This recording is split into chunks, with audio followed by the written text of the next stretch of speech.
Okay, we are live. Hello, hello. Oh, thank you. Welcome, everyone. Welcome. Good evening. Thank you for showing up to the Minneapolis Ward 6 City Council Candidate Forum. My name is Tola Van, and I am the Executive Director for the Cedar Riverside Neighborhood Council here within Cedar Riverside Neighborhood. First and foremost, I want to thank all the candidates for showing up tonight to have a respectful conversation in a safe place regarding our community and all the issues that are concerning us. We also have translation services available in Oromo and Somali for anybody that needs it. We have microphone packs if anybody needs those translation services.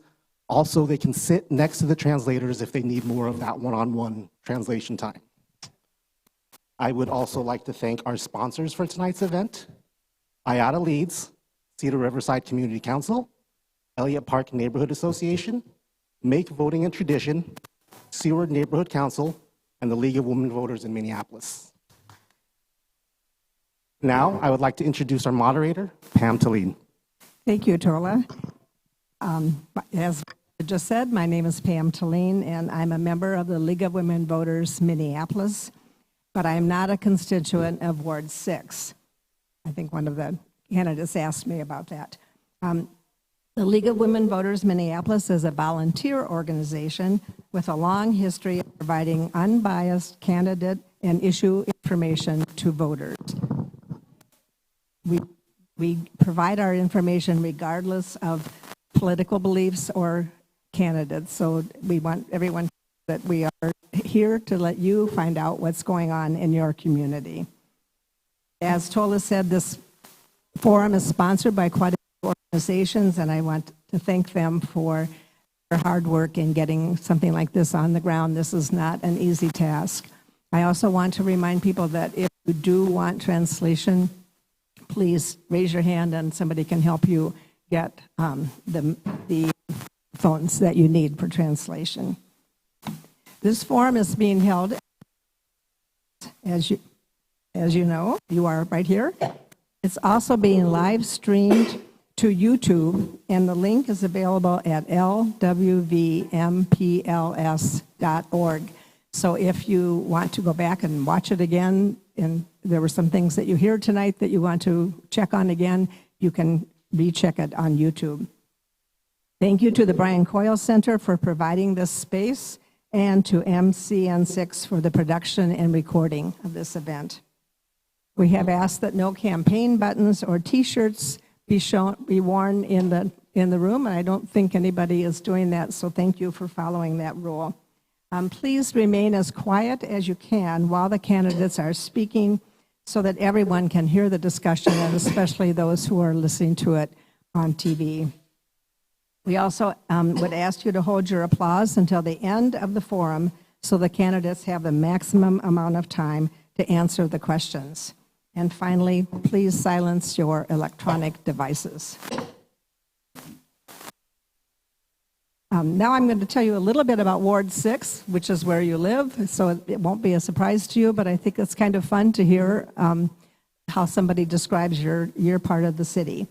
Ward 6 is located in the central Minneapolis and is an active and engaged neighborhood with a long-standing tradition of cultural diversity. It contains Minneapolis's largest East African community and is the center of a Native American community. It has thriving businesses and cultural activities and a large arts community. It includes the neighborhoods of Cedar Riverside, Elliott Park, Phillips West, Seward Stevens Square, Loring Heights, and Ventura Village. There have been 4 candidates who have chosen to run for the Ward 6 City Council seat, and all of them agreed to be here tonight. Thank you. As a reminder, Minneapolis has local elections that use ranked choice voting. We do this now, so we do not have a primary. If you remember voting in August, we don't have that anymore. We will only have the election in November, and it is ranked choice voting. You have the power to rank your candidates in the order of your preference on your November ballot. For all races with more than 2 candidates, you should consider not just your first choice, but your second and third choices as well. Now I'm going to introduce you to our 4 candidates, and I will be introducing them in alphabetical order. So just raise your hand, because I think they're sitting in the order of the numbers they drew so they could answer the questions. Guy Gaskin, Tessa Magan, Jamal Osman, and Tiger Warku. We have timekeepers in a row, and each candidate will have the same amount of time to answer each question. Following the opening statements, the questions will be given in 1.5 minutes for each question, and then the final statements are 1-minute answers. The timekeepers will hold up cards when you have 15 seconds left, and then they will hold up a stop card when your time is up. And we do ask you that you can finish the sentence that you're saying at the time, but then to politely stop. That just makes the process go much more smoothly. The questions come from community members, and many of them have already been submitted in advance. During the forum, we will take written questions, and so there are people wandering around with cards, and if you have something that you would like to ask, just raise your hand and they'll bring you a card. And if you would like your question to be asked, but you're not sure how to write it in your own language, you may talk to our people at the tables over here, and they will write your question for you so that it's in English so I can read it. But you can talk to them in your own language. We ask that the questions that you do write be clear and pertinent to the issues at hand. We also ask they be directed to all the candidates. Questions that are hostile or of a personal nature will not be asked. We may consolidate questions at the same general topics. From submitted email questions, we have determined that the top issues for this community are public safety, housing, accountability, and livability. And we'll pose questions over those 4 topics plus some general questions. Since there's never enough time to cover all of the issues or all of the questions, please feel free, if you do not get your question asked, to talk to the candidates after the event tonight. Okay, so candidates, for your opening statements, we will go in the order of 1, 2, 3, 4. We would like you to answer, why are you running for Ward 6 City Council, and what are your qualifications? And our first speaker is Mr. Osman. Good evening. Hello, friends. Thank you so much for joining us tonight. And thank you for League of Women for hosting us tonight. This is very important forum. My name is Jamal Osman. I'm running for re-election, and I'm here to share a vision and hope progress for Ward 6. I stand before you as a bridge builder, someone who has served the city of Minneapolis for the last 3 years. It's not an easy job, but it's a job that I have been honored to have. And I think the mic's cutting off here. I'm not here to tell you all the answers, but I'm here to tell you that I fight for renters, I fight for workers, I fight for neighbors, and I fight to make people's lives different in resident of Ward 6. I reject the political nastiness of, saying like my way, highway type of stuff. For the past 3 years, I've done leadership, listening to diverse, finding a common ground and acting collectively. I do not represent the community. I represent just the community in Ward 6. That includes most diverse community. I'm sorry. Is there a way we can change the mic?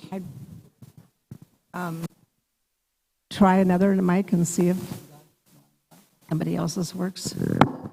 Thank you, guy. 15 seconds. Okay. I'm willing to make the tough choices. We are better today than 3 years ago. Our city was burning. Our streets were not safe. But have taken the steps and making those tough decisions, and I look forward having that conversation, meeting with you all. Thank you so much. I apologize for that. I've already made my first mistake. I told you that we would go in the order of 1, 2, 3, 4, and I started with number 3.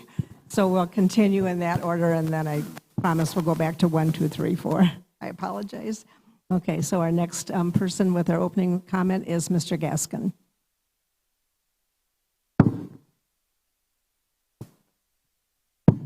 Hi, glad you could make it tonight. I've spent all of my adult life in the Twin Cities Loop and 9 years in the Cedar Riverside neighborhood. I have a multifaceted relationship with Minneapolis. My father went to vet school here in St. Paul. I was in the 4-H program. I went to UMP and post-secondary enrollment option here. And then I've worked at the University of Minnesota for the last 15 years in my IT career. As a side gig, I've driven Uber and done delivery, so 6,800. So I've had a lot of conversations with Twin Cities residents and picked up food from a lot of restaurants and done a lot of deliveries. The last 4 years have been tough, I think, probably for most of us. And I have a love-hate relationship with Minneapolis. But I'm running for city council, not moving, so it's more love than hate. I think this is a great city. I think I've enjoyed a lot in my life because of Minnesota, and Minneapolis is the economic and cultural seat of Minnesota, of sorts. And I kind of feel like the last couple of years with COVID and George Floyd have kind of seen the city degraded and demoralized. And I would like to see it return to its stature and exceed that. And I like Ward 6's diversity. I've always been a foodie. My frequent lunch runs have been on Cedar Avenue. 15 seconds. I guess I'm an IT guy, and so I'd focus on analytics. I like systems thinking and sustainable engineering. So that's the lens I'd bring here. Thank you. Okay. Mr. Warku. Yeah.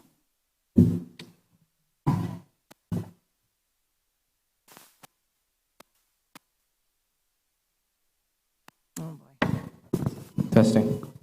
Can you hear me okay? Yeah. All right. Well, first I want to thank the Cedar Riverside Community Council, the Seward Neighborhood Group, the Elliott Park Neighborhood Institute, and of course the League of Women Voters for hosting tonight's forum. I want to thank the voters of Ward 6, both in studio and tuning in at home, for participating in local democracy.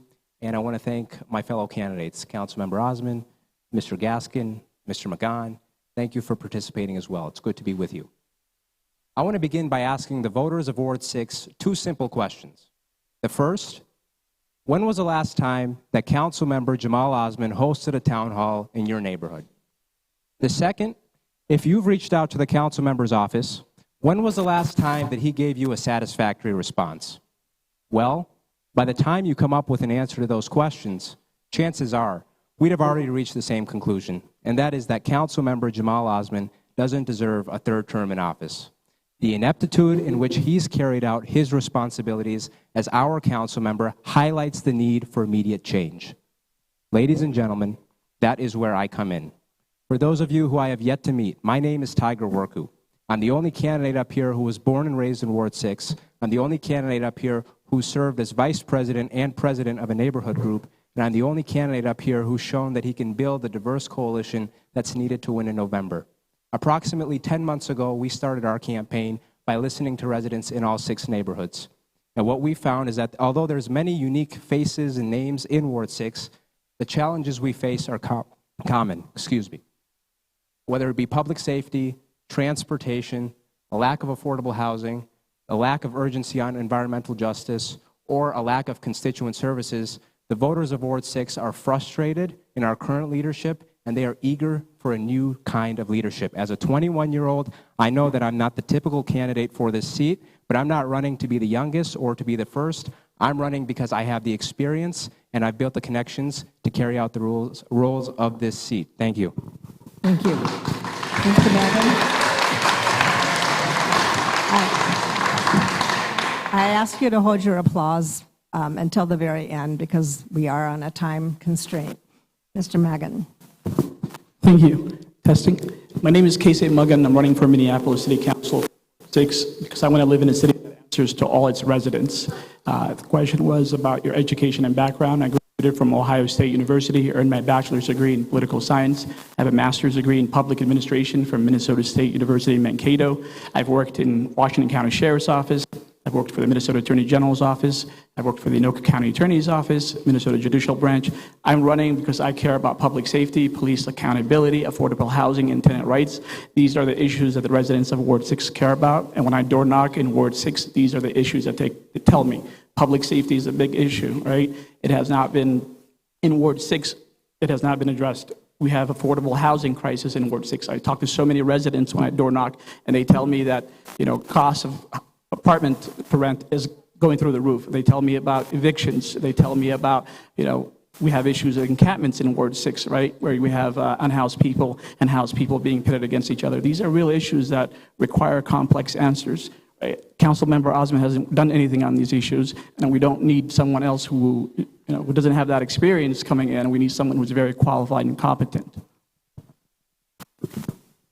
We'll now go to the first question that was sent in by email, and this is about policing and public safety, and we will start with number 1 and move down. The question is, over the next few years, what would you do as a city council member to ensure public safety and to help rebuild trust between Minneapolis Police Department and the communities it serves? Start with Mr. Worku, thank you. Well, let me just say that the Department of Human Rights for the state of Minnesota and the state's Department of Justice delivered a scathing indictment of our police department. We need to do better, and I think that we can be on the path to doing better under the right leadership. The Department of Justice ordered that there be a police monitor. For those of you who aren't aware, a police monitor is someone who tracks the progress. They're independent. And I think that we should have 2 of them since there were 2 indictments given from 2 separate agencies. But all in all, I just want to do away with the ideology that progressives think that all police officers are bad. That's incorrect. My uncle, who's in this crowd, is a former police officer, and I know that there are good ones, and unfortunately, there are those who taint the name of the entire department. I think they're all too common, and I think that we need to put in place the proper accountability methods to ensure that they don't go very far and that we don't have another George Floyd situation on our hands.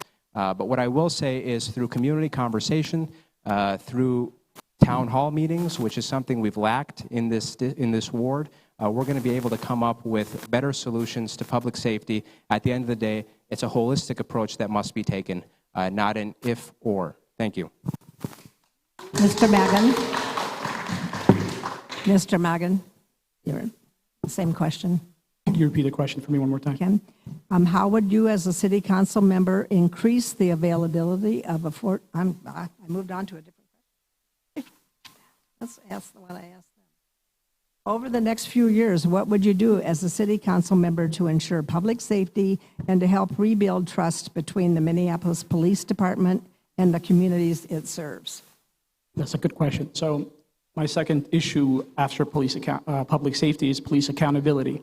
As you know, there's so much distrust in the city of Minneapolis between the residents and the police. I have a law enforcement background. I'm a former correctional officer and investigator at the AG's office and the county attorney's office. One of the things that I'm calling for is a Brady list, right? So officers who are dishonest or lie under oath, there's a list that the prosecutor gives to the defense, right? Do you want an officer who's lied under oath to be going on the stand? Is the only thing that convicts your family member. Brady list is an important thing if you want to do police accountability. The other thing that I want to do about police accountability is making sure that we have officers that come from the community that are represented in our police force. Currently, that's not the case, right? So many of our police officers don't look like the residents that they police. So we also need to make sure that we have enough an adequately staffed police department to ensure that there's proper supervision. As you know, there's going to be a consent decree coming from the federal government, U.S. Department of Justice, actually require that we actually spend more money on the police to ensure that there are people who can supervise the technology that's needed to ensure that we have body cameras, we have the training, we have the staff to properly supervise. So for me, I know it's a complex issue like the other issues, but I think one of the things that we don't need to make sure that we don't do is that we have people who are running who want to disarm the police, right? Tiger Woods has stated that he wants to disarm the police. That's not something that's, most people are not going to actually find that to be a real solution to, having police in our community. We need officers. Stop. Thank you. Mr. Osman? Thank you so much. I joined the council 2020, probably the toughest time in the history of Minneapolis. At that time, I learned leadership early. People were angry at the police, and they had the right to be angry. They were frustrated because now it shows the federal government and DOJ finding violated people's rights. But from that time until right now, I made tough choices. We know we need public safety. We need professional trained officers to be on the street to deal with violent crimes. We cannot get rid of police. I am proud to say that right now we made that progress, and we should celebrate it. We have a wonderful chief who got 13-0 voted through the council. He's making those changes. He has made those community engagements. Right here in this room, I am proud to say that I brought the police to do the recruitment. We registered about 14, 15 East African individuals. I'm proud to say Ali, who was wearing the uniform for community officers that was here, is part of that. It takes all of us. It takes all of us. We made a mistake. We got to correct those mistakes, and we are committed to doing that. Public safety is priority. I'm someone who's coming from a war-torn country, and I know how it feels like being unsafe. We have some issue, but we made progress, and I'm proud to say that I was part of that progress, and I will continue to be that change that Ward 6 needs. Thank you. Thank you. Mr. Gaskin? Thanks. I think I agree with what's been said. There's a bigger picture, and I'd actually say most police officers are good, but they do need to be accountable for their engagements. Better, thank you. They need partners. When community groups kind of disband or are disengaged, or you don't monitor, or you've kind of given up on like hints to the police, that probably doesn't help with the theft crimes. And they've been tasked with managing economic disparities, arguably for decades. And that's kind of on all of us, but you can't mandate that by government directly. So you really have to make progress also with closing income gaps, education gaps, kind of aggressively. And so to just say there's these two mandates, police, go do your job better. They need partners in the community too. So I'll leave it at that. Thanks. Thank you. We did get a question from the audience on policing, so I will ask that now.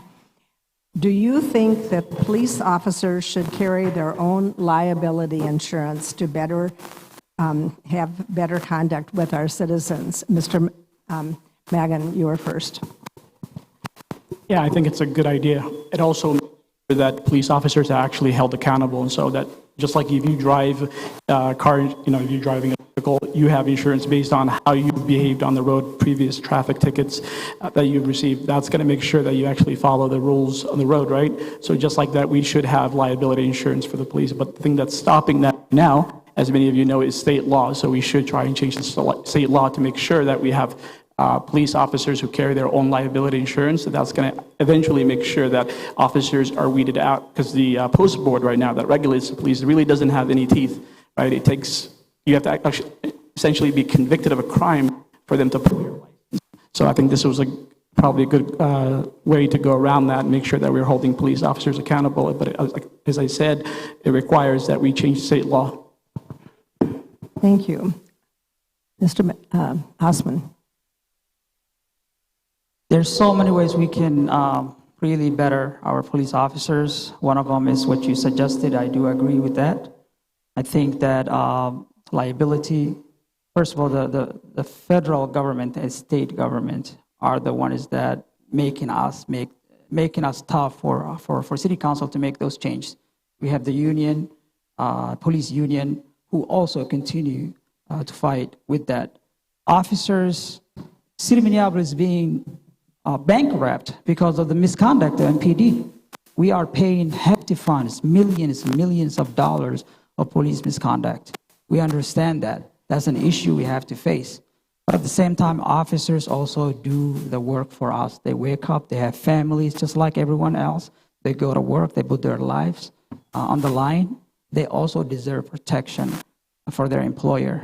And that is what we should do. So it's not a straight answer. It's about working together, working with the leadership of the police, working with the city council leadership, and coming up and doing something for our taxpayers. We all work for you. It's your money that is being on the line. So I believe that MPD misconduct has proven us that we got to make those changes. And I'm proud to say again, we are making those changes, and we are doing everything we can to make sure that we are holding accountable those bad actors. Thank you. Mr. Gaskin. I'd say this is a complex issue, and I haven't dug into it as much as I should to answer it thoroughly. I think one thing with moving in this direction is that individuals will be mindful of their performance landing on them for retaining their job sooner. So if someone is doing their job, proficiently, then their insurance wouldn't come into question. If they're not, with a few incidents, they're out. And I think that kind of knowing that will have people reflect on their practice. And so I'd say I'm all right with a move in that direction. Mr. Warko. Testing. Well, I just want to address something that was said by Mr. McGon. I have never said that I want to disarm police officers. However, I would like to hold officers like McGon accountable who hop from one jurisdiction to the other because there's no accountability for that. We don't know what your record was in Ohio, and so we got to make sure that we're protecting the citizens of Minneapolis and not have police officers go from one state to another without that. But ultimately, this goes to qualified immunity. Right now, politicians have protection by virtue of their office. The governor was imposing a lot of restrictions because of the COVID-19 pandemic. There were a lot of folks who wanted to sue him, but he was protected because he's the governor of the state of Minnesota, and that's the authority vested in him. I do not believe that police officers should have that same protection. I think that it's something that's been litigated at the Supreme Court. I think that there needs to be more pressure put on the language. I think it's too vague, and that's what the loopholes that have been used by certain police officers. But this is what I've been preaching for throughout the entire campaign. I think that if police officers carried their own liability insurance, then you'd see the number of violations to individual civil rights go down tremendously. Because right now, if a police officer makes a mistake, then it's coming out of my pocket, it's coming out of your pocket, and that's not going to fix the situation long term. So I am in favor of police officers carrying their own liability insurance. I think that, as someone mentioned up here, yes, it has to be done at the state level, but it also has to be done through contract negotiations. Oftentimes we... Okay, thank you. Thank you. Now switch to a couple of questions about housing. How would you, as a city council member, increase the availability of affordable housing and provide for rent stabilization? Would you support rent control? And would you suggest other options? Mr. Osman. Thank you so much. The average of rent increase, average of rent in our city has increased, making it very unaffordable for many of our residents here. I am happy to say I was a co-sponsor of the first rent stabilization ordinance to be consider, and I'm leading the fight on rent stabilization. I fully support rent stabilization. It's the one tool we have. There's many tools. That's one of the tools we have that we can really stand out for the resident. I'm kind of disappointed what happened during the Eid prayer. We all seen that. Council kill it, that rent stabilization, but we're coming back stronger than ever. We have housing crisis, and I think city of Minneapolis need to take a step of finding solutions. We gotta follow the cities like Seattle, San Diego, Chicago, and creating creating a housing for community. City of Minneapolis, we give about Affordable Housing Trust Fund. It's 19 millions. That's what we deal with in the council. We gave landlords that are doing affordable housing. I have nothing against George Sherman. I have nothing against other developers. But if the city of Minneapolis can use those money and start building those houses for people with zero income, we wouldn't have all these unhoused encampments in our Ward 6. So city of Minneapolis, that's what I'm willing to do, and that's what I continue to do. Thank you. Thank you. Mr. Gaskin?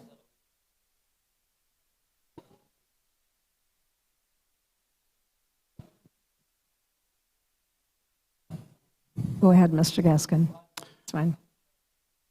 I'm not in favor of rent control. I think that creates a polarization between construction owners, renters. I think you can go ahead and. Yes. If somebody wants to break for prayer, I'm fine if you go to another location. Okay, I think, Mr. Gaskin, if you can continue. Not sure how disrespectful it is. Just give him 5 minutes break. I don't know.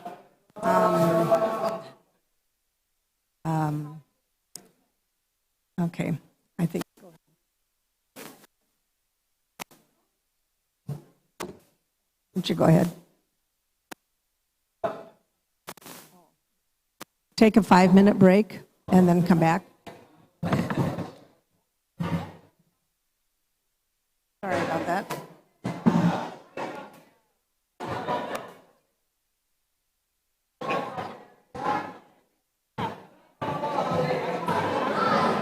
Prayer time.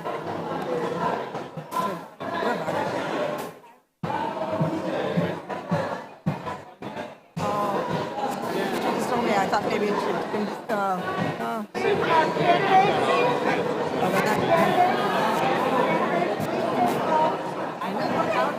I'm sorry. Oh, should be.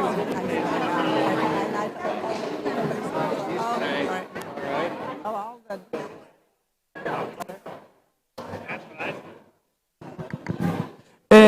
For anybody that's going to pray, you can pray in the back. They're going to be aqam already made, so you don't have to leave the facility if you are going to pray. You can pray in the back. And we also are opening up the locker room for any women that want to pray in privacy.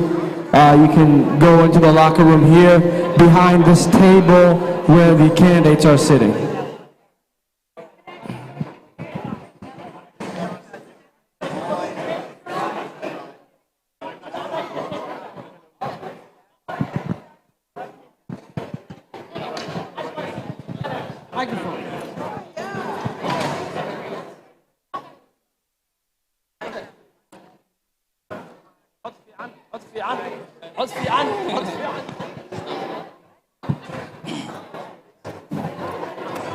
الله أكبر.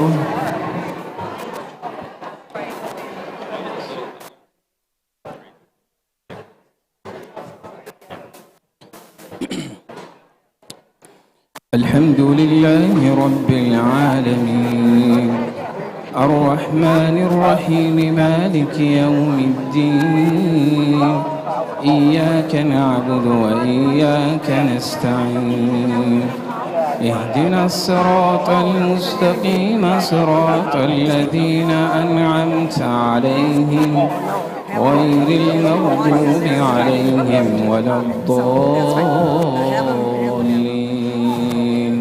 آمين.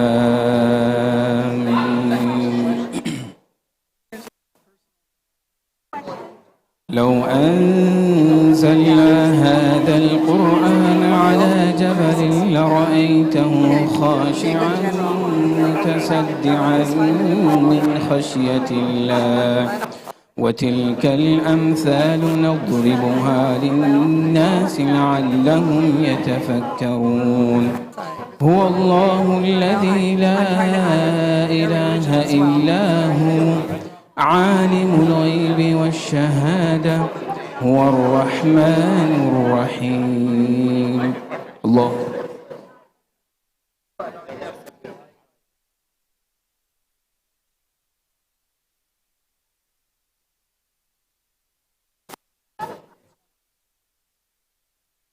سمع الله لمن حمده. They shouldn't agree. I feel like we shouldn't agree to have things during break. I Allah. didn't realize that. I thought it was 5 o'clock. I'm sorry. I thought, I come back. الله أكبر.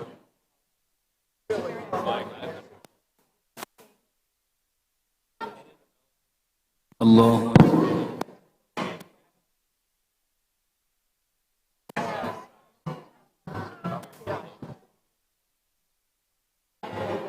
الله أكبر. الحمد لله رب العالمين الرحمن الرحيم مالك يوم الدين إياك نعبد وإياك نستعين اهدنا الصراط المستقيم صراط الذين أنعمت عليهم غير المغضوب عليهم ولا الضالين آمين.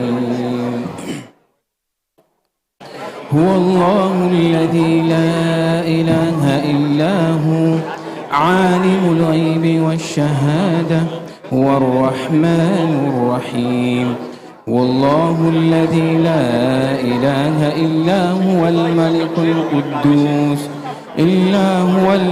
القدوس السلام المؤمن المهيمن العزيز الجبار المتكبر سبحان الله عما يشركون.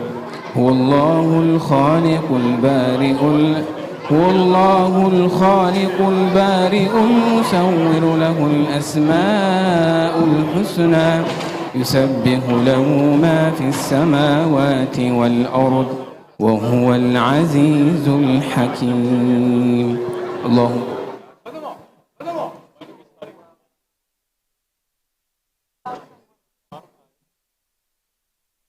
سمع الله لمن حمده. الله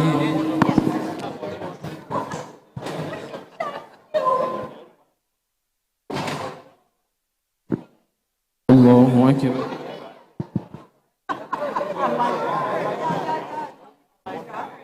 الله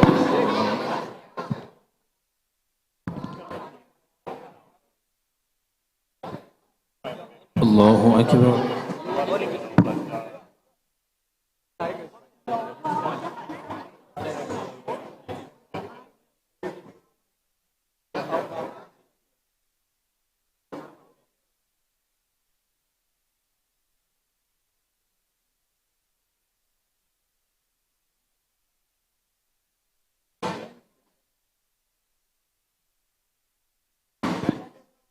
الله أكبر.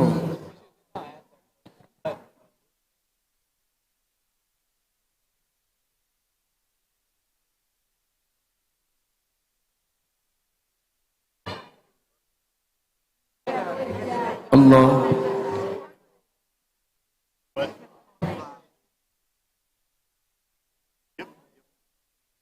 سمع الله لمن حمده.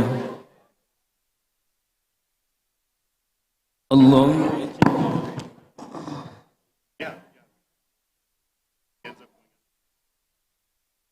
الله أكبر.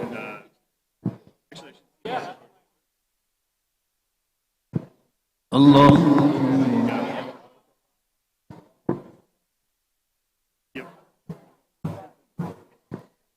الله أكبر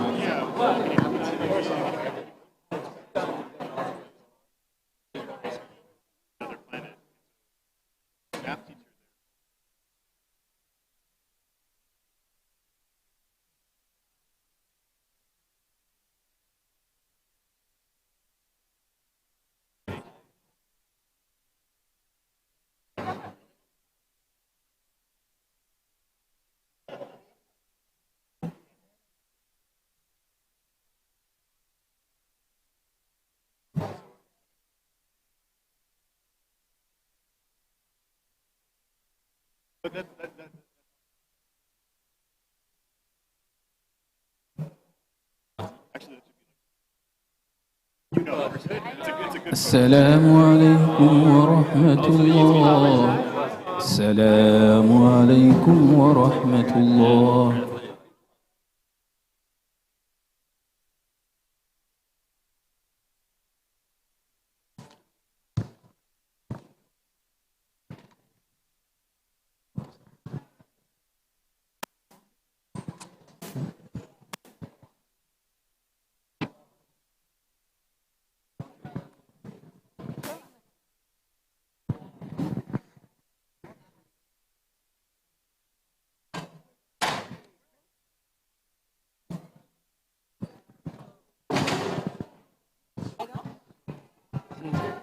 Your mic.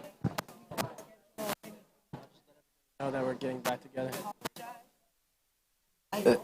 Ladies and gentlemen, we're probably going to get back started here in a few minutes, so everybody, if you can get back to your seats. I know the candidates are all done with their prayers, so candidates, if you can also come back to the table so we can continue with the forum. Thank you very much.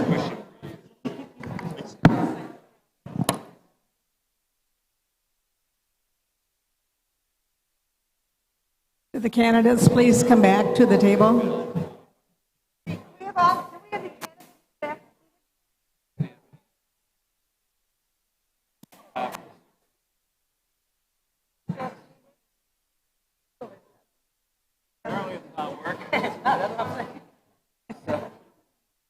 Developers shouldn't be compensated for that. That should just be a blanket requirement. Then have another one that says, okay, on top of your building, there has to be green space, all solar panels. Mr. Warku? Or, I'm sorry, Mr. Magan? All solar panels. I'm good. Mr. Magan? Let's see him.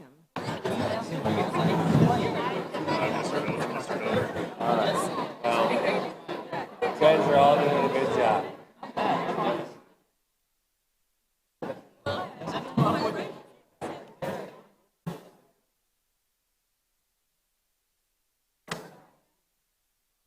Mr. Magan? See him? Did we lose him?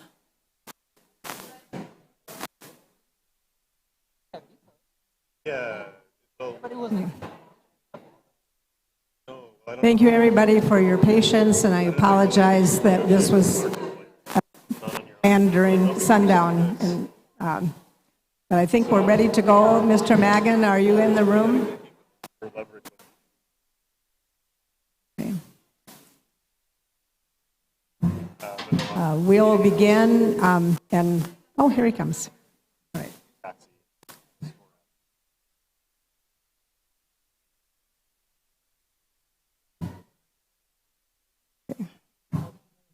If you remember, our question was on housing. I will restate the question, and Mr. Gaskin, you can begin your answer again. How would you, as a city council member, increase the availability of affordable housing and provide for rent stabilization? Would you support rent control, and would you suggest other options? Okay. Wait, time for Catholic prayer? No, just kidding. I'm not for rent control. I think it ends up being a very, you're kind of always having this game with inflation, and so it's either your rent control is above it or below it.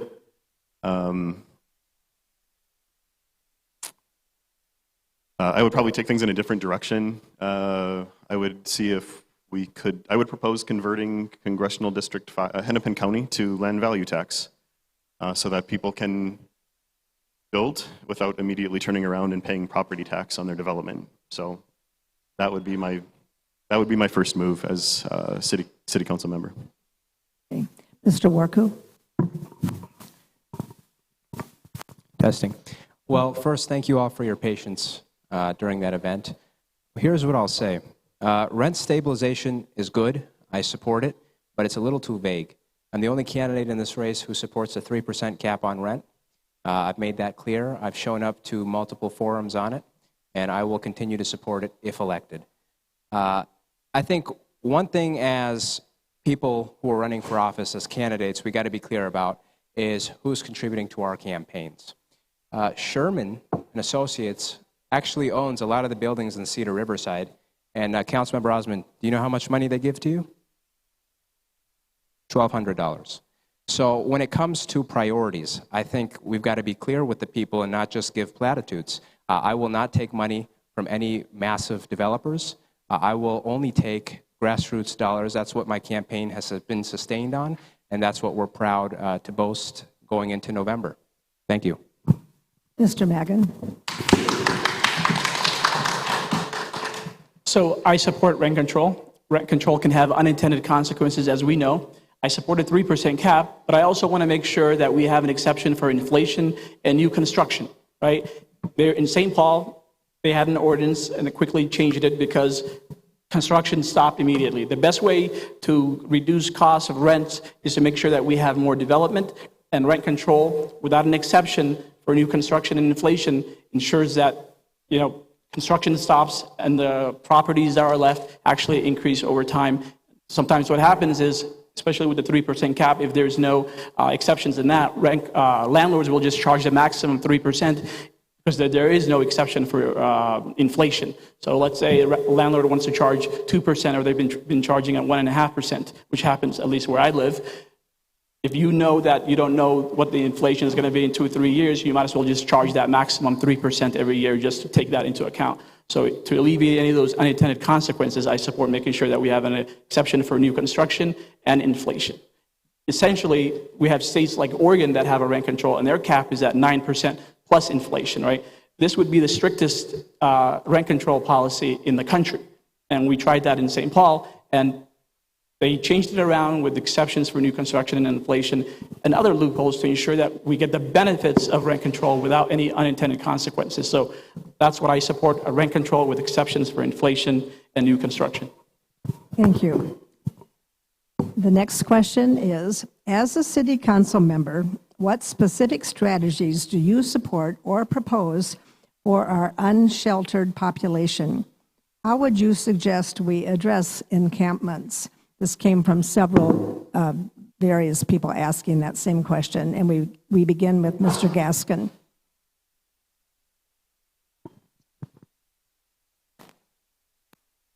I would start with creating a map of resources. I think we had a kind of an agreement about not moving encampments, but if you're close to residents and it ends up being a crime attractor, that turns into a conflict of interest. So I've been reading up lately on shipping container houses. And that's I don't know if you can improve your life without a good night's sleep. So I think if shelters were managed, that's a minimal start. Just moving them almost kind of borders on harassment, but you just kind of move and then you start camping again. So minimal viable housing would be of interest to me. I mean, if you can have a $5,000 to $50,000 studio and have a couple of those, well, a couple hundred, that'd probably make a big dent in things. But all of that is subject to budget. So, thanks. Mr. Warku?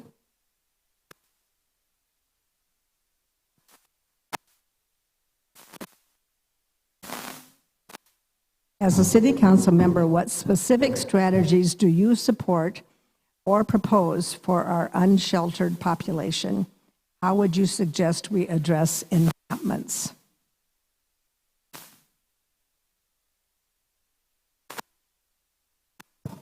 Testing.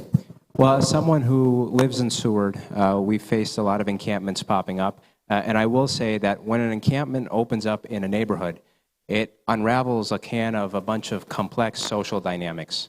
And so I don't think it's good to necessarily tell folks who have, I think, very reasonable complaints that their complaints are nugatory or that they're heartless. There are issues that happen in terms of where people are, whether they live in encampments or whether they live in neighborhoods next to encampments. And so we got to hear everybody's voices because everybody has something to contribute. It is a complicated issue, but what I will say is I don't think shutting down these encampments the way they've been done is the answer. People who are on the streets need help. And as a society, we should be offering them help. Dealing with it with brute force in the way we've seen isn't the answer. I think perhaps the reason why the encampments have been swept the way they have been is because it's a reflection of poor leadership from the city councilor and from the mayor. And so by cleaning it up right away and trying to make it seem like the issue is over with, voters are continuously frustrated because instead of actually coming up with a strategy that works, our council member and the mayor are playing whack-a-mole. And so we need a long-term solution. I'm committed to working on that. Thank you. Thank you. Mr. Magan? The issue of homelessness and encampments is very complex. As you know, I've talked to many residents in Seward who've said that there's needles in their homes or in their backyards, but there's also, we have to also understand that there's not a lot of shelters to make sure that these people can go to. So how do you balance that? How do you balance the rights of the people who live in that area and the people who are unhoused? How do you make sure that we don't pit housed people and unhoused people together, right? So one of the things that I'm proposing is that we're funding MPHA, fully funding it to make sure that we fix the backlog so that they can build new properties. Rent control, with an exception for new construction, is a way to ensure that we have more affordable housing in our city.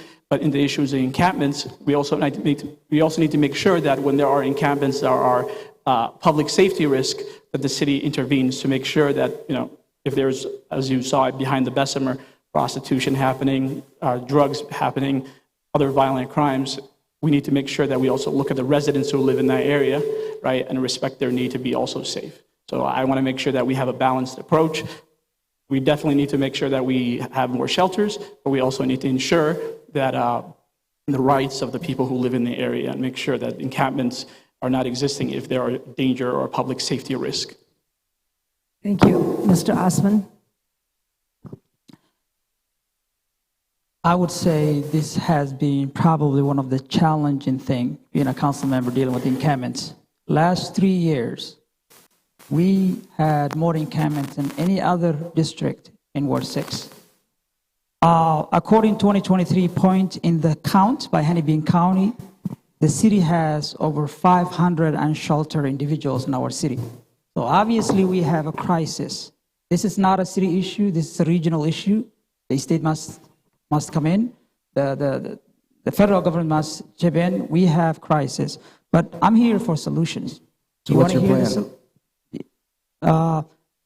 Excuse me. What's your plan? I'm here for solutions. The solution is that we cannot ignore encampment crisis. We need regulated, safe sleeping and storage sites because encampments impose health and safety of our residents right here in Ward 6. I have talked to the governor, as you all know. He has been ignoring our calls for our office during the winter time, but he waited until individuals from this community lost their lives right here at House of Balls. We have to come together and make those tough decisions. The individuals out there need services. They need help, but some of them do not accept services. So we got to have a regulated, safe space and storage in city of Minneapolis, and that's what I plan to do, instead of having encampments all over the place. Thank you. Thank you. Thank you. We don't have rebuttals. Why had... Okay. The next, you can address it in the next question if you want to. The next question is related to neighborhood support and welfare. And this came from the audience. The closing of the Wells Fargo Financial Campus is a major loss for Ward 6. What is your vision for redeveloping this site, and how will it be achieved? And we begin with Mr. Warku.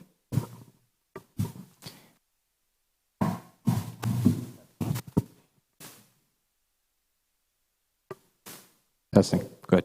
I'm sorry. I'm going to respond because, Councilmember, why have... You're the only person up here who's elected who has the power to do it, so we don't want to hear what you can and will do. We want to hear what you have done, but I understand. You want me to take your 2 minutes? Absolutely. Come on. I can take your 2 minutes. Go for it. Answer the question about Wells Fargo, please. That's fine. It's okay. You've had 3 years to respond, so you can wait a little longer. So regarding the Wells Fargo site, this is in Seward.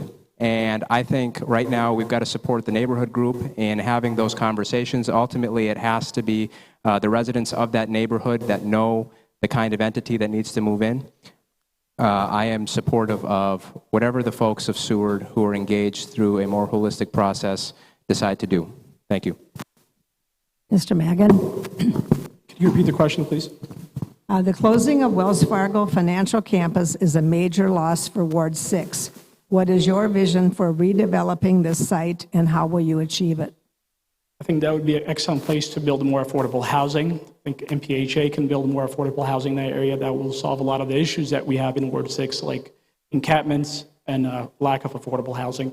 So, but I also want to listen to the residents in the area and make sure that whatever we propose has buy-in and agreement from the residents who live in that neighborhood. Mr. Osman.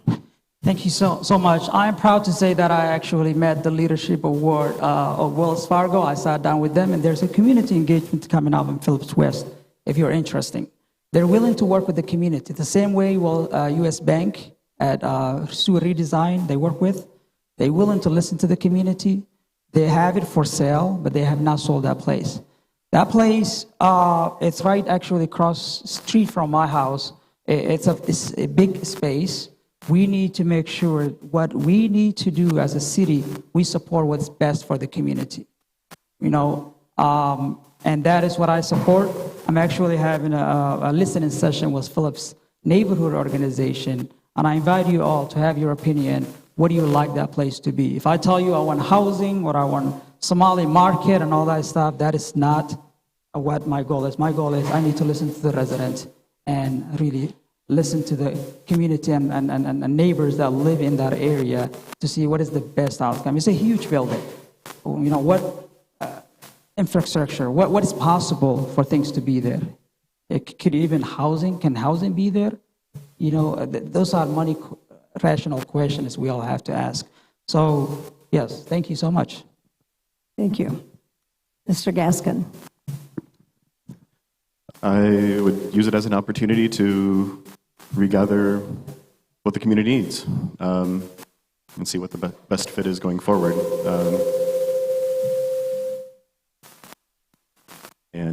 Some things might have changed, so just see what we can do with the space going forward.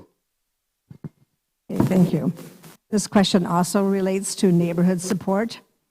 Do you see the neighborhood associations and councils benefiting your ward?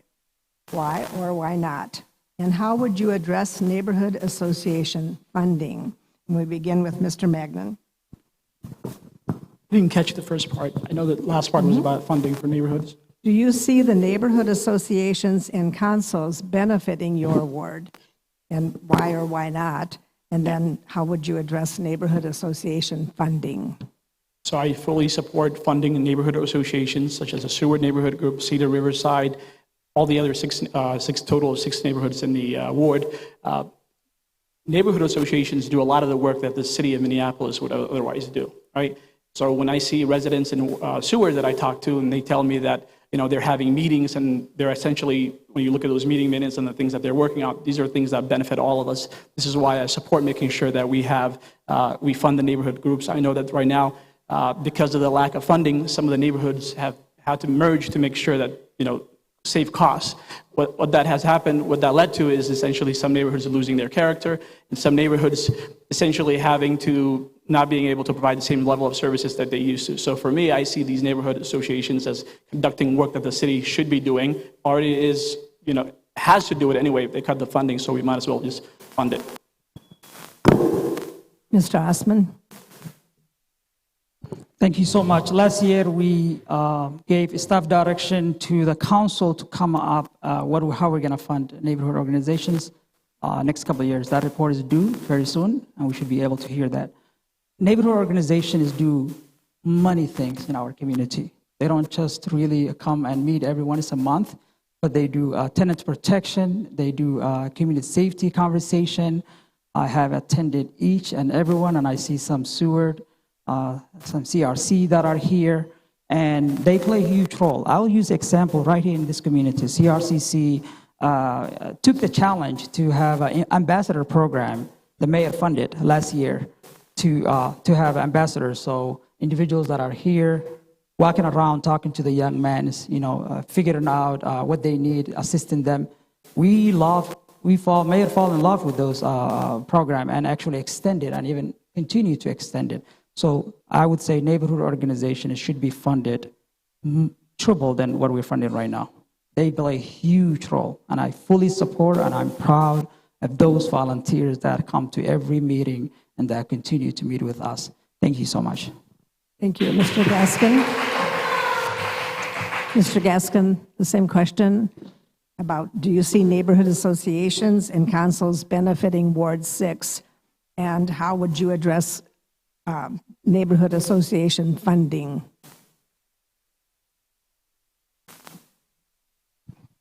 I don't know how they're funded now. I imagine it's a percentage of taxes. I think they're important because they, in a democratic republic, you want to trust people to research things and more than you might have time to on a day-to-day basis, and neighborhood groups should do that. And I think it's a good way to keep government honest also and preserve like a local perspective, a check on government and a check on entities that are like not local. I don't know about 3 times the funding, but they're definitely partners. Thank you. Okay. Mr. Warku. I think testing. Short answer is yes. I think that neighborhood groups and play and I'm sorry, this microphone. I think that neighborhood groups and councils play an imperative role in our city's fabric, and I can speak to it with firsthand experience. I was the youngest ever elected neighborhood group president. Actually, I was elected president while the council member was elected to his first term. And in terms of resources, I think we got to look at it through a more realistic timeline. Neighborhood groups have been struggling for resources, and we've seen this decline for a while. The main thing was, while I was president of the neighborhood group, we did the best we can because we were in the middle of a pandemic. And we worked on a vaccine equity event to ensure that members of our East African community got the vaccine because the statistics were uneven. But while I was trying my best to bring resources to our neighborhood for the most vulnerable, the council member, and he's used this during the campaign trail, was not bringing in those resources. In fact, the only resources he brought into the Ward 6 district area was the Federal Bureau of Investigation. And they came in to investigate him and his wife for their financial misdoings. So we got to be honest about that. We got to look at what's going on and not just take platitudes tonight. What we got to do is actually see what has been done in order to understand what will be done. Thank you. Excuse me, ma'am. Our next category, I do Ma'am, ask you I not gotta to. step in. I gotta step in. I'm sorry. My wife, I This love is- my wife. I know. She, You hold on a second. You can cover. Hold you on can- a second. You can cover. Testing. My comments. wife is a beautiful You can wife. make it- Okay, she's you can my talk wife. I about it love in your her. final If you comments. have a question, Tiger, you keep This you is keep inappropriate. disrespecting my and calling me a name. Candidates- That is just a candidates, nonsense. please. And I encourage you to stop disrespecting women. All right. Stop Candidates, this is Thank you. inappropriate. I ask you both to stay with the topic. And please, audience, we are really losing time. Please, audience. Our next question is about climate and environmental equity. This question was given to us by Community Power. Minneapolis's current funding for equitable climate action in the city is about $2 to $3 million annually, coming from what's called the franchise fee. Xcel and CenterPoint utility customers in Minneapolis pay this as a percentage of our total utility bills. What scale of dedicated funding do you, as the city council member, believe is needed to meet Minneapolis's climate goals in an equitable way? And where would you propose that this funding should come from? And we begin this question with Mr. Osman. And please just address the question, please. I have to address this. No curable claims or evidence has been presented against my wife. Let's focus on the real issue and not get sidetracked by these baseless claims. I love my wife. She's an amazing wife. She's an incredible mother. And woman, she's a strong, is smart, and successful.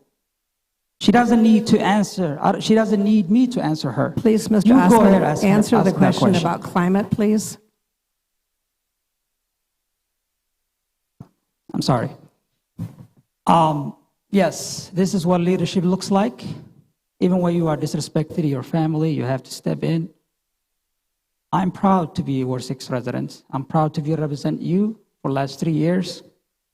Climate crisis is real in our district. I live one of the most polluted neighborhoods, which is Phillips West. We have taken oath. City of Minneapolis have set a goal for themselves. We have to make that goal reality. We have to put the money that we need to weatherize our housing, to make sure polluted companies stopped. We need to put solar in our housing. Everyone plays a huge role in environmental. And one thing I would say to you, really one thing to fight for environmental issue is education. Try to educate communities that live in this neighborhood. Everyone has a responsibility, and the city of Minneapolis have a huge responsibility. I call out publicly that we need to close down Honeybee and Hecht. We need to also, city of Minneapolis need to put money where their mouth is. Thank you. And fund the organization. Thank you. Thank you. Mr. Gaskin.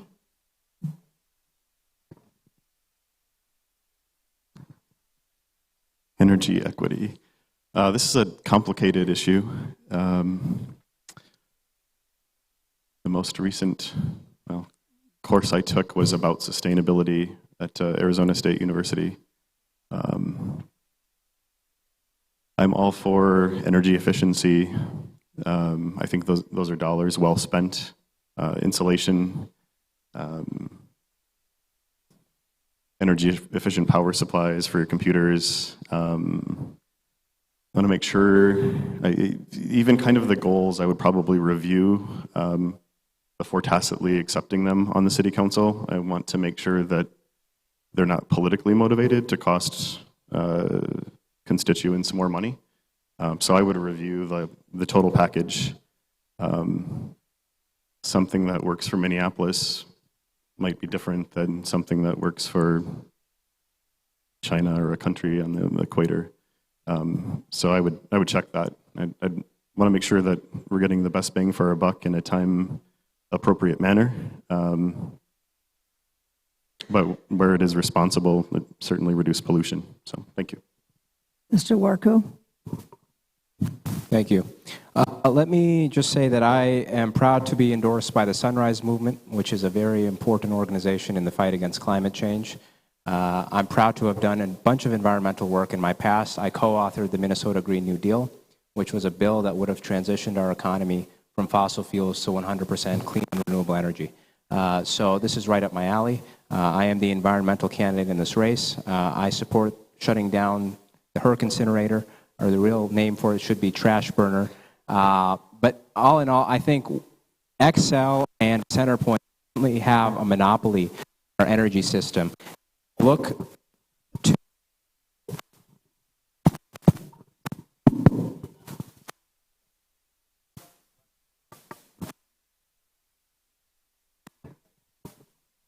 testing. Okay, I know who that mic is voting for. So what I'm trying to say is Xcel and CenterPoint have a conglomerate on our current energy system, and if we look to transfer our energy to renewable, we're going to have to move away from that. We're going to have to start investing in startups, and for base, as you mentioned, we're going to have to potentially look into a tax. I think that the people of Minneapolis would be more than happy to do that since it's for our future. Thank you. Mr. Magan? I think the question was about how are we going to fund our climate goals.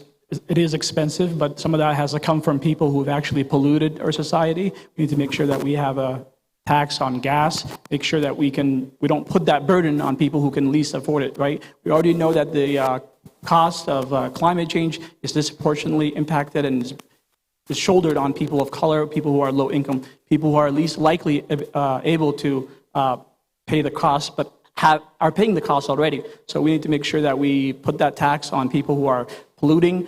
We need to make sure that we have a tax on, increase our tax on vehicles to discourage people from driving, making sure that we invest in public transportation to discourage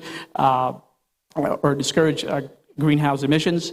So those are different things that we can do, but I definitely think that the cost for this has to come from people who are polluting right now. Thank you. Okay, now we switch to city government.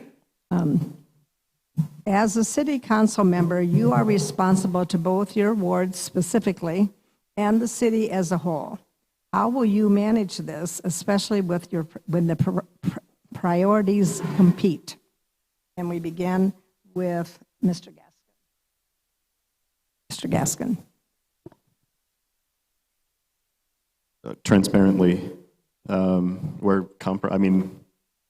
hopefully the majority of times endeavors are in alignment, but when they're not, I'll expose them to you for comment and opinions, just so that at the very least it's not a surprise. Mr. Warku. Thank you. I think that's a good question because it goes to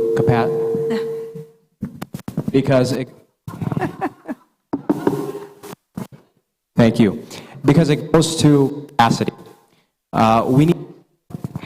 We need to send somebody to the city council who understands policy, who understands the social dynamics of our ward. We've got to send somebody who not just shows up for a paycheck, but somebody who's going to make sure that everybody gets the adequate representation that they deserve.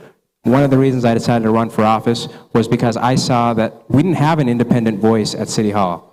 We don't have someone who's going to be there making decisions based off community town halls, based off their previous experience. We don't need someone to rubber stamp everything the mayor says. I will go to City Hall and work with the mayor, even though there's about one more year until election. We'll see whoever the mayor is. But I also understand the importance of me being there, representing my constituents, and doing what's best for my constituents. We currently don't have that. Mr. Magan. I think a good council member for Ward 6 is going to be also a good council who's going to look out for the interests of the entire city, right? You already have different wards in Ward 7 and 3 that already have disproportionate influence on an entire city, but we don't have anybody, especially with a strong mayor system, who's looking out for disproportionate wards that are disproportionately minority. So for me, I feel like looking out for the best interests of Ward 6 means you're essentially looking out for the best interests of the entire city. As the cities, the issues that are happening in Ward 6, like you said about encampments, are disproportionately happening here. issues that are happening in Ward 6, such as homelessness, are definitely happening here disproportionately. Affordable housing. So if I'm not going to look out for Ward 13 or Ward 12 or Ward 11, I'm looking out for Ward 6. A good council member who looks out for this ward is going to also represent the entire city, because there are unique challenges here. Thank you. Mr. Osman? Thank you. 2020, when I joined the council, it was divided. I'll tell you, you all know that. Some council members were screaming their lungs, defund the police. Some were not. I took the leadership early.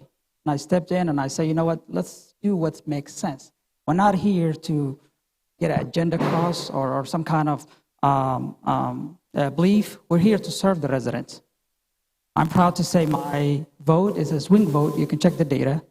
I vote either establishment, progressive. I vote what Ward 6 interest is. If that is rent, stabilization or rent issue, if there's encampment, if there's a police, I make the right decision for you all.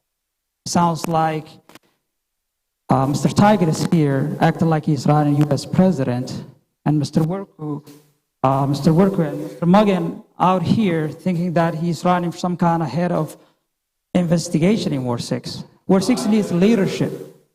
What Ward 6 needs leadership, I have shown that leadership, and I'm proud to say I have been endorsed by Congresswoman Ilhan Omar, our City Attorney General, Keith Ellison, and many of my colleagues.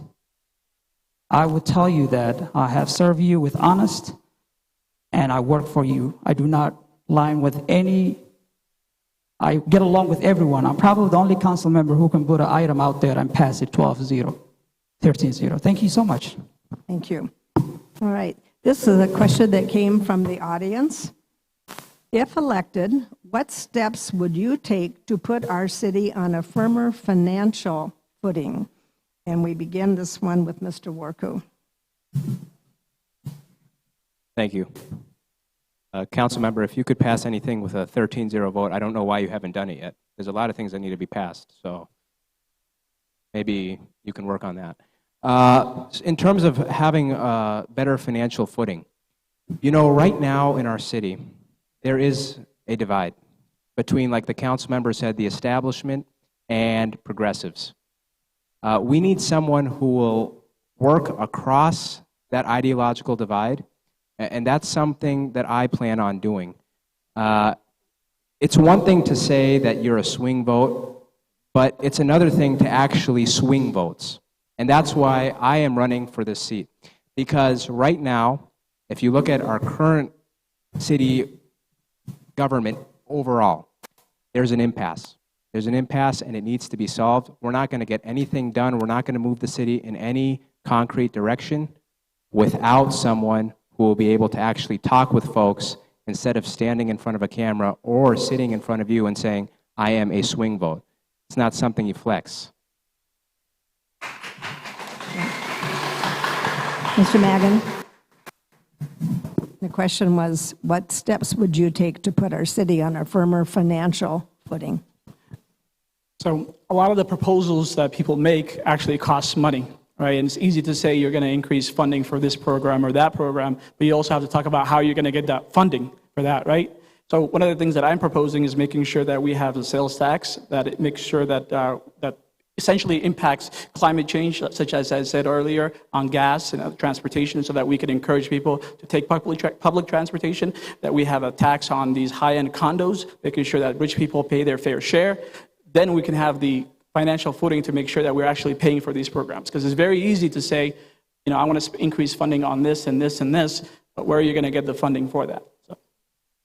Mr. Osman? Can you repeat the question, please? What steps would you take to put our city in a firmer financial footing? I think our city the biggest problem, like I mentioned in there earlier, is the police misconduct and lawsuits in city of Minneapolis, over $75 million, if I'm not wrong, lawsuits. We got to make sure we work on, you know, transforming our police department and making sure that we're not costing our city to bankrupt. Also, we as leaders work as a unit. We're not individual. If any of the magic thing you're going to work, you're not going to get that in the city. We have to work together including the city council as the body of legislators and also as the mayors. So taking a responsibility and funding programs that matter to our community, I would say, if we can save the money for the lawsuits that we deal every day, and there's money that will come, if we can somehow deal with that and stop that, our city will be in a better place. And that's what I continue to do. And I will say to you that the government structure has brought some changes, having commissioner for safety and making sure that commissioner, which I got to know him, and now we have a new commissioner that will be taking over. I think that government structure has worked, and we are heading in a better place than 3 years ago. So once we stop that lawsuit, we will save money. Thank you. Thank you. Mr. Gaskin? So this is outside of the four topics for the neighborhood or city. It's the offensive game. And so one, certainly we need to improve our public safety situation. That's a given. The land value tax signals we're open for construction investment. But this is kind of where leadership matters at least as much as legislation, and that is improving education and becoming a more business-friendly environment. If there's something about being American, it's starting a business. You know, I worked at the university for 15 years, and the university isn't for everyone. I'd like to see them compete with Arizona State University for #1 in innovation. But everyone individually improve their careers, have more money, also pay as little tax as possible. But if you're improving your life, you'll probably be paying some more tax anyways. So people want to live here. I mean, you know, you don't want the narrative like, I'm going to leave because of the school or public safety. So business, education, and mental health. You know, this last 3 years has been rough on probably almost everyone, and that slows people down. So that's where I'd look, leadership over legislation. Thank you. The next category is under general questions, kind of covers a wide variety of things. And the first question is, what do you think are the most important challenges faced by Minneapolis, and why? And what would you do to address these challenges? And the question just above that does mention plowing streets and filling potholes, if you want to include that. And we begin with Mr. Magan. Thank you. As I said, my top priorities are public safety, police accountability, affordable housing, and tenant rights. These are the issues that I talk to when I talk to residents in Ward 6. These are the issues that they tell me that are top of mind for them. For me, public safety, police accountability, affordable housing, and tenant rights are all connected. Why? Because they disproportionately impact our minority and low-income communities. So these are the issues that I want to talk about. There's not a specific issue. Yes, we do need to make sure that we have streets that are, potholes are filled, but public safety, police accountability, affordable housing, and tenant rights are issues that are core to the residents of Ward 6. I talked to several people here, and these are the issues that they routinely tell me. So I don't think there's a specific priority issue. I think we need to focus on all of them because they impact the residents of the ward. Mr. Osman? We have a lot of challenges in the city of Minneapolis. I think right now we all know, especially in my district experience, we have a housing crisis. We have folks that are just living in the cold. We have folks that, especially Native American individuals that are, and East African youth that are dealing with addiction and mental health and all those challenges. We cannot ignore those. City of Minneapolis must take the lead. I know we're not the social service provider agency, Hennepin County is, but that we are the ones who have to take the lead. It's not easy clearing out encampments. You are making unhoused individuals, but sometimes it's necessary because it's the safety and the health of our community. That is the biggest challenge right now, is housing crisis in the city of Minneapolis. that the city of Seattle, like I say, San Diego has taken those steps. We got to take those steps. Other things, like I mentioned, the public safety, things have improved since our chief came, and I mentioned that twice. He's someone who has hosted many community events right here, someone who's different than former chiefs we used to have, someone who's trying to create that community relationship with the police. I attended most of the community conversation with the police, and I will tell you right now that we are heading in the right direction, but the housing crisis is what we need. I'm calling out the governor and all the other government agencies to really help these folks right here. And City of Minneapolis is in crisis when it comes to housing. Thank you. Mr. Gaskin, Could you repeat the question, please? what do you think are the most important challenges facing Minneapolis and why? And how would you address them? Public safety and housing have been topics for about half of the evening. I would say business, education, culture, and hospitality. So I think it's the role of government to removing the obstacles to living your best life. That's our job. Yeah. Mr. Walker?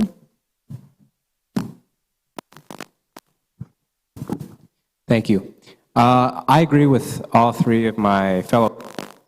I think that those are kitchen table issues, but I'm not going to give the conventional response. Right now, we're in Ward 6. You're seeing a microcosm of a very big issue here in Minneapolis. We've got a lot of cultures. That's a blessing. But we don't have the leadership that's going to bring them together to work on these issues. On September 3rd, there was a video released to social media of the council members standing on a stage and saying that Ethiopians will not conquer Somalis. And he called me Christian. Now, I want to set the record straight. I am a practicing Muslim. I'm proud of it. But that's not the point.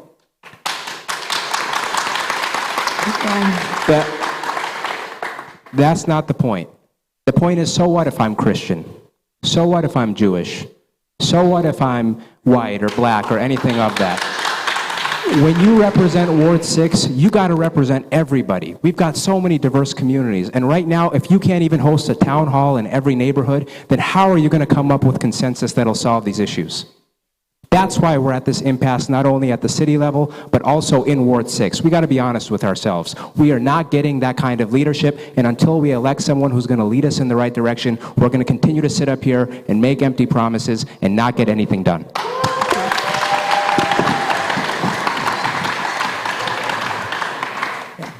All right, we have lots more questions. We don't have any more time, so maybe we'll have another forum before the election, but we have now come to the closing statements.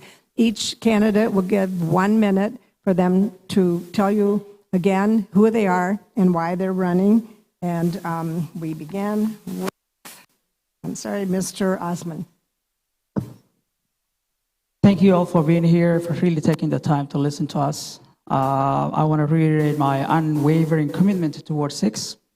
I believe in a future where renters have stable rents and permanent affordable housing, where workers are protected and are treated as fair, they give them the fair wage they deserve, and the neighborhood are fully funded and flourish with local activities. I am the one who can work with everyone to ensure all voices are heard and that positive progress made a pressing issue that matters. I reject the divisive politics and name-calling and praise the power of collaboration and working together. Over the past 3 years, I have learned that leadership is about finding common ground and making a decision, delivering results. I might not have all the answers, but I determined to continue to fight for you. Thank you so much. I'm honored to serve you, and I hope you vote for me on November 7th. Mr. Gaskin.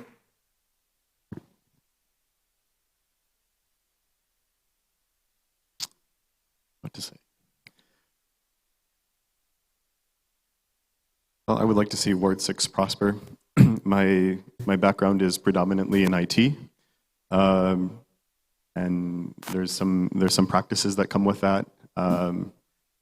Transparency, like I would just say, like all of you are my my clients, so I would naturally kind of expose the work that I'm doing, say like in Jira or GitHub, commit them so you can kind of see like a record of the work that I'm doing.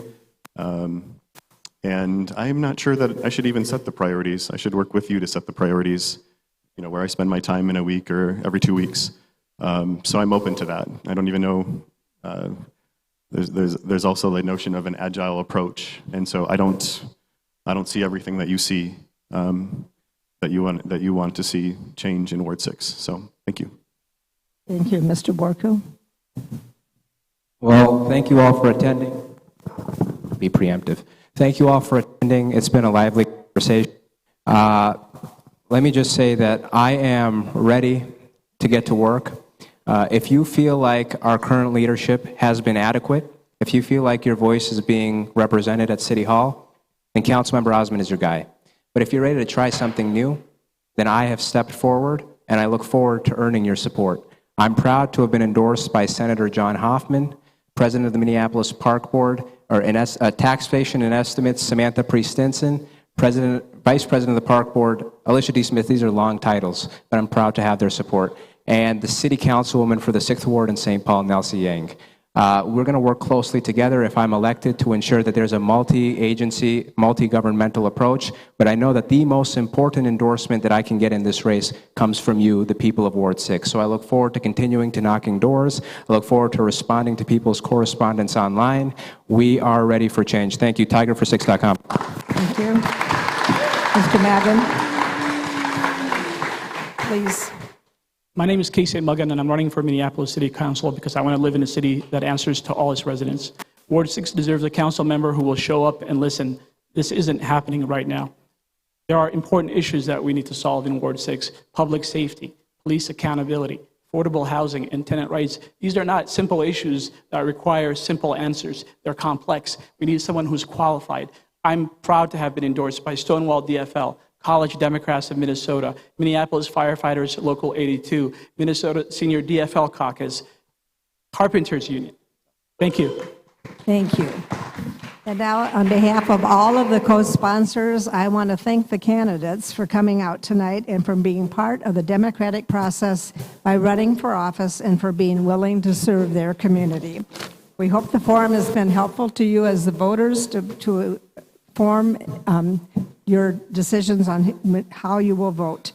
The studio, I want to thank the MCN studio, and the studio and video recordings of this forum will be available unedited for viewing on the League of Women Voters Minneapolis website. Recordings may not be edited by the candidates or for public use for partisan purposes. We also want to remind you that you can vote. Voting starts on Tuesday, September 22nd, and the actual election day is Tuesday, November 7th. So please don't forget to vote. Thank you.